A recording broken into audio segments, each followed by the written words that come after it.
Hello again and welcome back everybody to another edition of the Royal Report. I am your Royal 2IC.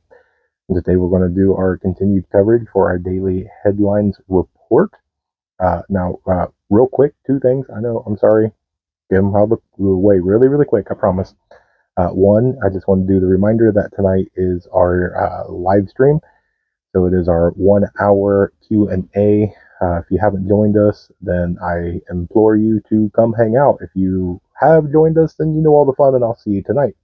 The second thing is I actually had, and we're coming up in a few weeks, I think 5 or 6 weeks, on a year of the channel. And it took almost a year, but I actually had somebody say that I should change up my intro.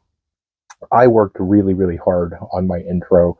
It modified a little bit in the very, very beginning. And where it is currently, what you just watched, I really like that. It's got a little bit of a meaning to it. The music, I own the rights. My friend Cameron actually made that. He's got a band and all that. I got with him, collaborated, and that is a song that is just for this channel, nowhere else in the world. All that, so it's got a little bit of a meaning and everything, a little place in my heart. Now, just to have some fun, I've been releasing here on YouTube and over on Facebook, just playing around with some new intros, so don't get too excited. I probably won't be changing anytime soon. I may throw out one here and there just to see who's paying attention on my intros and outros and stuff. But sorry to say, if you do not like my intro, just skip ahead 30 seconds, okay? No big deal. All right, let's jump right into this one. So there's a lot of news, and we're going to be focusing quite a bit on one little topic. There's a lot of stuff into there, and not much in the homeland, so to speak. So no particular order. Let's jump into it. So Niger's Minister of Defense today come out saying that they are going to basically intensify the joint efforts with Russia, and they're doing this supposedly to stabilize the region. Now, data point that one for a second, because this is going to segue into the next thing. So, the advisor to the president of the Central African Republic, or CAR, was quoted today saying, quote, "We would like the Russian Federation to build its military base in CAR," or as we just said, that is the Central African Republic. And basically, with that quote right there, this is going to be their planning. Okay, there's a lot going on in Russia right now. Now, following that quote that I just read, they basically detailed that they've already put out a plot of land, an area, landmass, if you will, on that, and they're getting it all prepared for Russia to come in and build a base. And they're saying that the size of land that they have, it's like 80 kilometers away from the capital area, and they're hoping that it can accommodate about 10,000 Russian troops. So it's a little bit of a presence there. So the U.S. is starting to heavily go down and try and put its presence down into Africa. So data point all this, okay? If you see something, which as I see it, I'll bring it to you guys and bring it to your attention. But there's going to be a lot of proxy stuff happening probably within the next year, couple years, of everybody vying for their spot on the African continent. So, okay, so there was a new incident that took place today in the Red Sea. Details are a little scarce on it. I saw that the name of the ship, this one was, I believe, was a commodities ship, and none of these attacks are slowing down. Okay, none of this is all the stuff that the UK and the US went in there and did, saying that, hey, we're taking out these sites, we're flexing our muscle, we're going to show them who's boss, they're going to back down. Well, they're not backing down. Okay, they're continuing to do it. So much so that some of the people that are trying to traverse that waterway are taking the gamble because the Houthis have come out and said, hey, if you are not affiliated with Israel in any way, shape, or form, then let us know and you will have safe passage. Well, a bunch of these ships are trying the odds, and they are broadcasting messages and different things saying, hey, we have nothing to do with any of this. We're just sneaking right on through. Don't mind us. And so far, it seems to be working. Now, with the exception, okay, if you've never been on an aircraft site or a maritime site where you can live track these vessels, everybody has a call sign for their craft. Okay. Uh, Let me show you a picture. There's a play on words. If you read this in your head, then you're going to sound it out. And we're all adults in here. But let me show you the picture right here. And I can't quite wrap my head around either this guy is incredibly brave or he's incredibly stupid as he just painted a very large target on his vessel. So we'll wait and see what happens with him. All right, let's move on from that one. So a high-level meeting took place today in Pakistan. Now, allegedly, this meeting is for them to hold talks about retaliatory strikes to Iran. Now, if you missed yesterday, quick recap of it is Iran fired some missiles and went into Pakistan. There was a bunch of rumors floating around. Iran came out and said that, hey, there was some terrorist things that was against our national security, and we just preemptively, did a strike so that way we can protect ourselves. Uh, well, there's a lot of going back and forth. So Iran said that they didn't target any sort of Pakistani citizens or anything along those lines. They were going after just this group of people and this target. It was a success, and let it be what it is. Well, here's the problem with this. Iran basically said that this was to protect Iranian national security. Now, after this happened, China quickly went to Pakistan and said, hey, you need to restrain yourself. And then after China did its little, hey, hold on for a minute, um, it looks like they're trying to make diplomatic moves. And so the Pakistan basically recalled their ambassador that is in Iran, and then told the Iranian ambassador that you're no longer welcome here. Okay.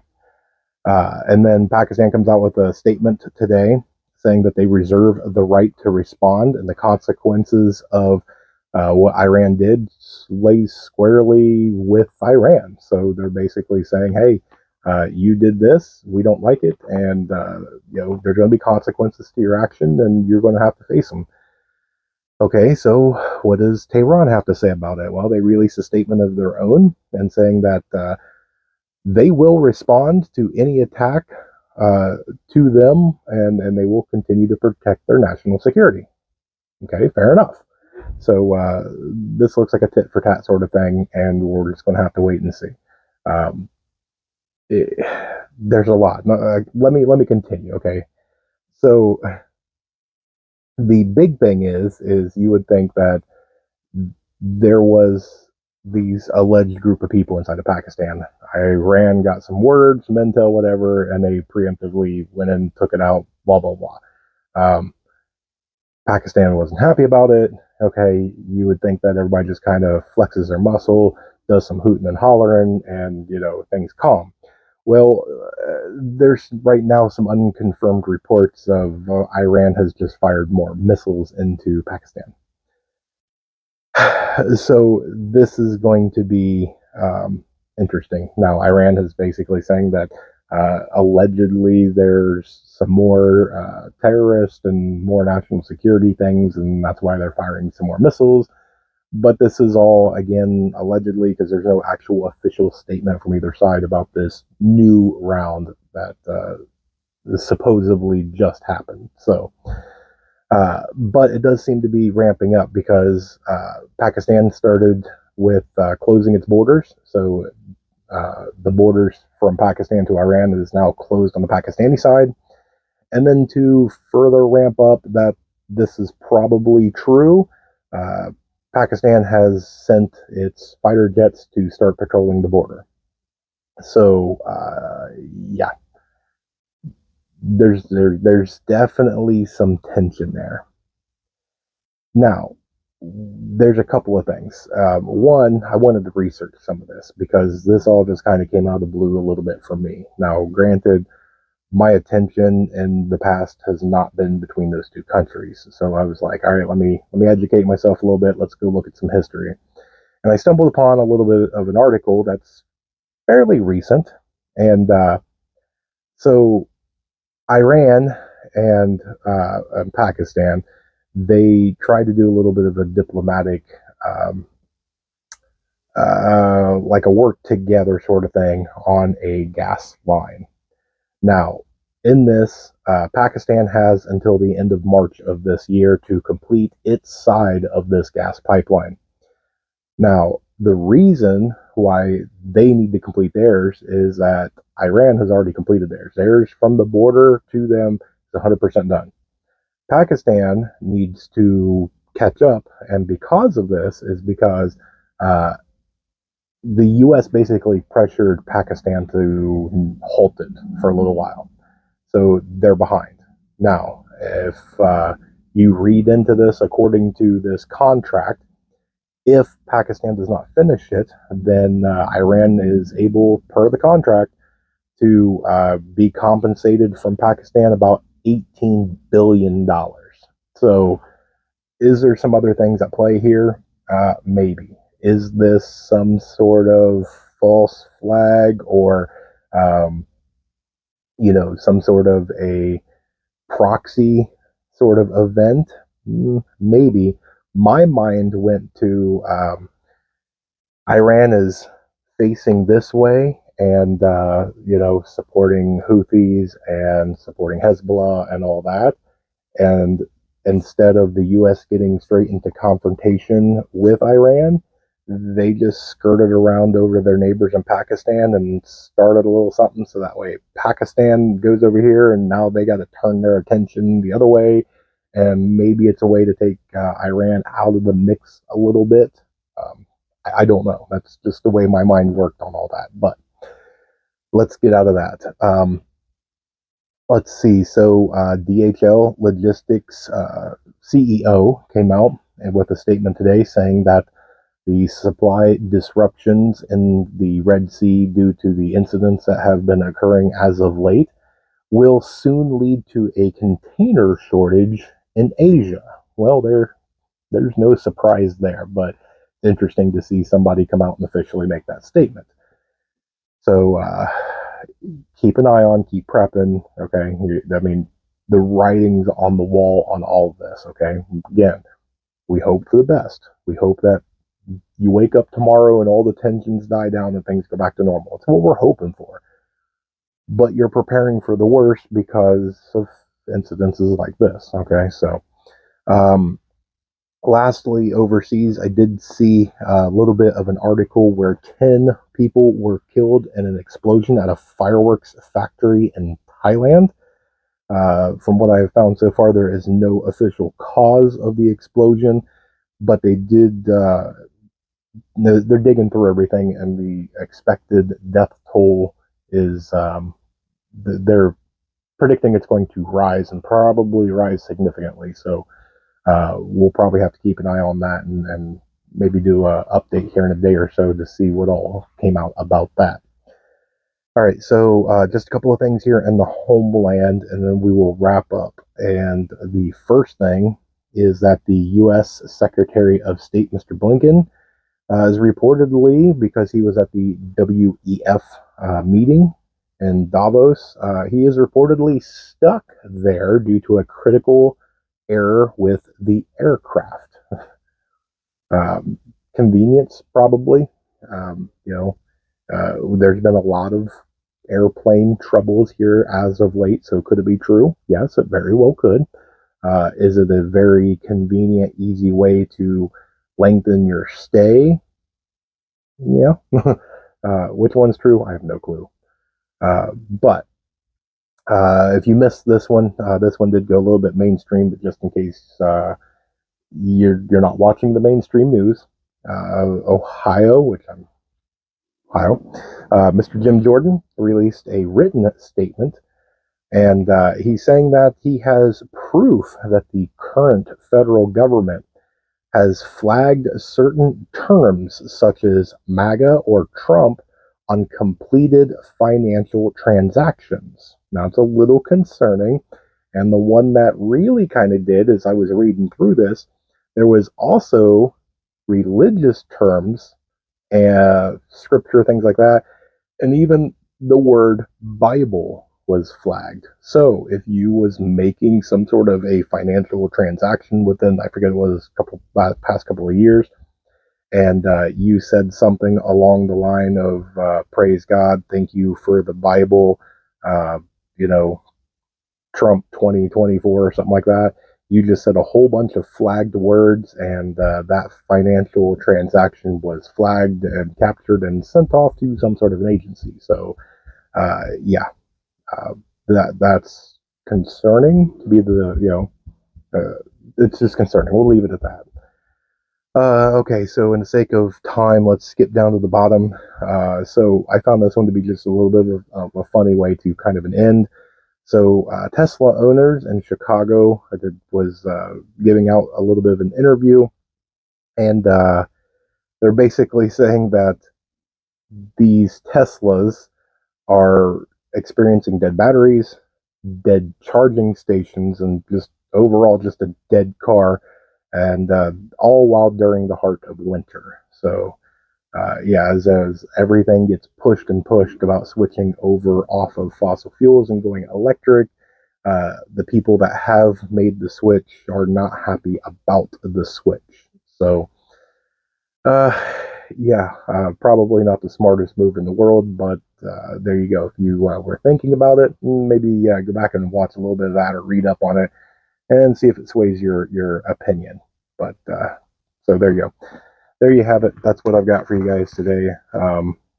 There's a lot going on. I will definitely keep my eye on the African stuff and the Pakistani Iranian stuff. I think there's some stuff there. Um, I think there's a lot of people that have their focus kind of on the Middle East area, and rightfully so. There's a heck of a lot of stuff going on over there. But I'm starting to think that you may have some other hot spots really starting to pop off. You know, with Africa, there's some stuff going on kind of up in the Arctic and different things like that. So attention is all over the place right now, and it's a little tough. Now, if you've made it this far, guess what? You rock. Thank you very much for spending a little bit of your Wednesday with me. I have been getting a lot of you have been sending me emails, boots on the ground report, personal experiences. Um, I have been diving into those. I will not be sharing names and probably not specifics, but one of the biggest ones that I have received probably a dozen or more from all sorts of different people sending me actual proof. I mean, pictures and different things. There's something going on right now with antibiotics. Um, I need to do more of a dive. I don't want to just come out and uh, just nonchalantly, read off of something and just walk away from it. This, I think, there's definitely something there. I'm reaching out to some other people, trying to collaborate and share a little bit of what I've got with what they've got, and see if we can't actually step back and see the big picture of what's going on. I think we're getting a whole bunch of the micros all over the place, and if we can kind of piece these together, maybe we can actually get the macro version of what's going on. So uh, just stay tuned on that one, because I think there's definitely something there. So, but that's what I've got for you guys. So thank you again. You guys are amazing. Ken's growing really good. So I think the algorithm and the robots have released their clutches on my channel for whatever reason. I am thankful for that. So share this out, do all the fun YouTube things.